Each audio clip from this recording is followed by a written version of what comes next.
नाज़रीन मेरा TV news में आओ है सहरा सुमरो ऐं मां आहियां फराशा। सब खबरी की नज़र हेडलाइन ते। कोहाट में दहशतगर्दनि जो पुलिस मथां हमलो, डीएसपी समेत 7 ॼणा शहीद। शकरदुरा रोड ते पुलिस मोबाइल मथां दहशतगर्दनि जी फायरिंग, डीएसपी वाहिद महमूद समेत 6 अहलकार शहीद, 3 अहलकार ज़ख़्मी। हिकु वाटहड़ू शख़्स बि मारिजी वियो। डीपीओ कोहाट जो चवणु आहे त दहशतगर्दनि हमले बाद पुलिस मोबाइल खे बाहि ॾेई छॾी। वफ़ाक़ी घरू वज़ीर पारां पुलिस मथां ख़ारजनि जे हमले जी मज़म्मत। मोहसिन नक़वी चयो आहे त शहीद अहलकारनि जे लासवार क़ुर्बानियुनि खे हमेशह यादि रखियो वेंदो।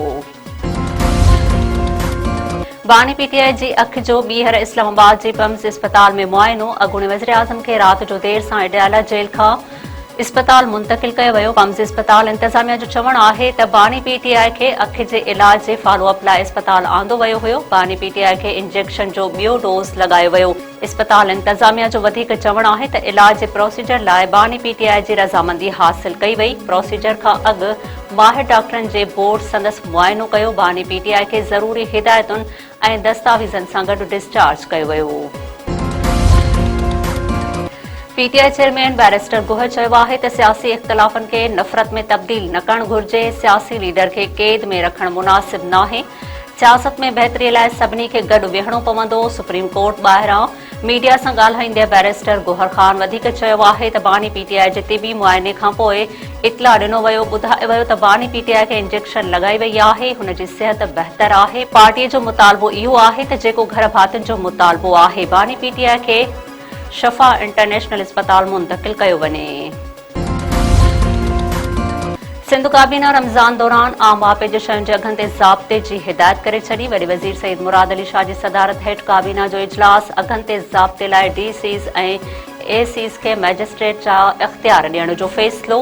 कराची जे रोडनि जी मरम्मत ऐं बहालीअ लाइ 8 अरब 25 करोड़ रुपया जारी। हैदराबाद म्यूनिसिपल कॉर्पोरेशन लाइ 5 अरब 20 करोड़ रुपयनि जी ग्रांट मंज़ूर। वॾे वज़ीर सईद मुराद अली शाह चयो आहे त आम वापे जे शयुनि जे अघनि ते ज़ाब्तो आणण लाइ समूरा घुर्बल क़दम खंया वञनि। रमज़ान दौरान वधीक अघ वठंदड़ मुनाफ़िक़ोरनि ख़िलाफ़ कार्रवायूं कयूं वञनि। घोटकी जे रावंती कच्छे में पुलिस ऐं रेंजर्स जो ऑपरेशन जारी। बदनाम धाड़ियल राहिब शर समेत ॿियनि ॾोहारियुनि हथियार फिटा करे पाण खे कानून हवाले करे छॾियो। हथियार फिटा कंदड़नि धाड़ियलनि में ज़हूर शर, मिली शर, मोरियो शर ऐं नादिर शर बि शामिल। पुलिस अमलदारनि जो चवणु आहे त कच्छे वारे इलाइक़े में अमन अमान जी सूरतहाल बहितर थियण ताईं ऑपरेशन जारी रखियो वेंदो। ॾोहारी हथियार फिटा करे पाण खे कानून हवाले कनि। Sindh bar council governor Sindh खे हटाइण जो मुतालबो करे छॾियो। सिंध बार काउंसिल जो चवणु आहे त गवर्नर सिंध कामरान ट्रेसूरी सियासी सरगर्मियुनि में मुलविस आहे। आइन जी भञकड़ीअ ते गवर्नर सिंध खे उहिदे तां हटायो वञे। गवर्नर सिंध जे तकरारी बयान ख़िलाफ़ मलीर, दादू ऐं ठटे में वकीलनि पारां अदालती कार्रवायुनि जो बाइकाट। सिंध जे मुख़्तलिफ़ इलाइक़नि में रोड हादसनि सबबि औरत समेत 9 ॼणा फोत थी विया। ख़ैरपुर नाथन शाह में बाईपास वटि ट्रक जे टक्कर में वाटड़ो नौजवान फोत, सुञाणप नाहे थी सघी। पुलिस ट्रक खे तहवील में वठी छॾियो। कुंडरी भरिसां कार ऐं मोटरसाइकिल में टक्कर सबबि हिकु ॼणो फोत। फोतीअ जी संतोष पुट चूनी लाल माली तौर सुञाणप। रोहड़ी लॻ नामालूम गाॾीअ जे टक्कर में 63 वरनि जो नूर हसन पुट नबी बख़्श समय जो फोत थी वियो। नईं देरे भरिसां रतोदेरो रोड ते मज़दा ऐं मोटरसाइकिल विच में टक्कर। नारी शमशाद धीअ गुलाम शबीर लगारी फोत थी वई, 2 ॼणा ज़ख़्मी। ख़ैरपुर में ट्रालर ऐं ट्रैक्टर ट्राली विच में टक्कर। हादसे में 35 वरनि जो इम्तियाज़ नारे जो फोत। ठटे में सिजावल रोड ते तेज़ रफ़्तार ऑयल टैंकर ऐं शहज़ोर गाॾीअ में टक्कर सबबि 2 ॼणा फोत थी विया। फोतियुनि में नौजवान तनवीर डोगर ऐं मोहम्मद साले लोहार शामिल। 3 ज़ख़्मी इस्पताल मुंतक़िल। कानपुर में डंपर जे टक्कर में मोटरसाइकिल सवार औरत समेत 2 ॼणा फोत, नींगर ज़ख़्मी थी पियो।